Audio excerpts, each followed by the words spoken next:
Отчет о деятельности Департамента жилищно-коммунального хозяйства администрации столицы за 5 месяцев 2025 года представил начальник департамента Юрий Дбар. Значительные средства потрачены на содержание улиц, прибрежной зоны, а также на комплексное содержание зеленых насаждений, обслуживание мусоропроводов многоквартирных домов, на организацию вывоза и утилизацию твердых бытовых отходов и крупногабаритного мусора. Согласно отчету, было проделано немало работы, в том числе и подготовка к летнему сезону. Проведены совместные проверки состояния береговой полосы моря, усилен контроль за работами по обеспечению санитарного содержания территории прибрежных рекреационных зон, современной уборки от случайного мусора, а также после каждого шторма сбор и вывоз веток и бревен.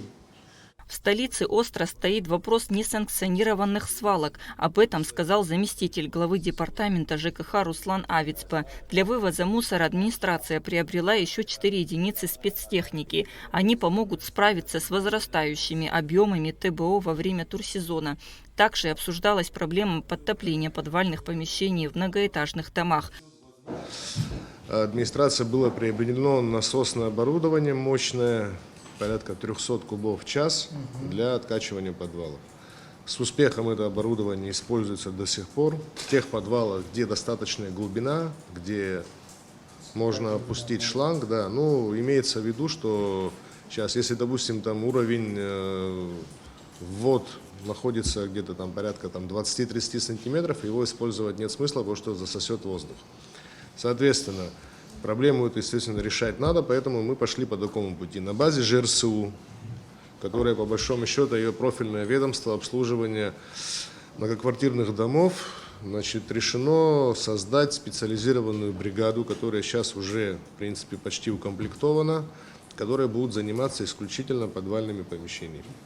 В итоге отчет Департамента жилищно-коммунального хозяйства решением большинства депутатов Горсобрания не был принят, так как некоторые вопросы нуждаются в доработке. Имущественный комплекс бывшей сувенирной фабрики включили в дополнительный перечень объектов муниципальной собственности Сухума, подлежащих приватизации. Депутаты приняли решение на основании письма главы города.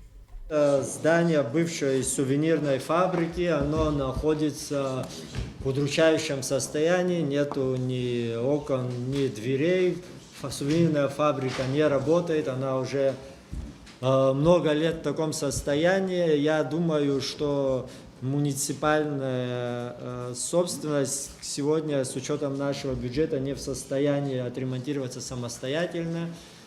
И потому вышел такой вопрос о том, чтобы включить данный объект в дополнительный перечень объектов муниципальной собственности, подлежащих приватизации, чтобы, может быть, частные структуры его привели в порядок и, наконец-таки, знаменитая сувенирная фабрика, которая была в Советском Союзе достаточно большим предприятием, снова заработала. Тарифы по дератизации и дезинсекции в Сухуме будут повышены. Депутаты Горсобрания приняли такое решение, рассмотрев письмо главного врача санэпидемслужбы Сухума Лидии Кураносовой. Повышение тарифов связано с ростом цен на химикаты.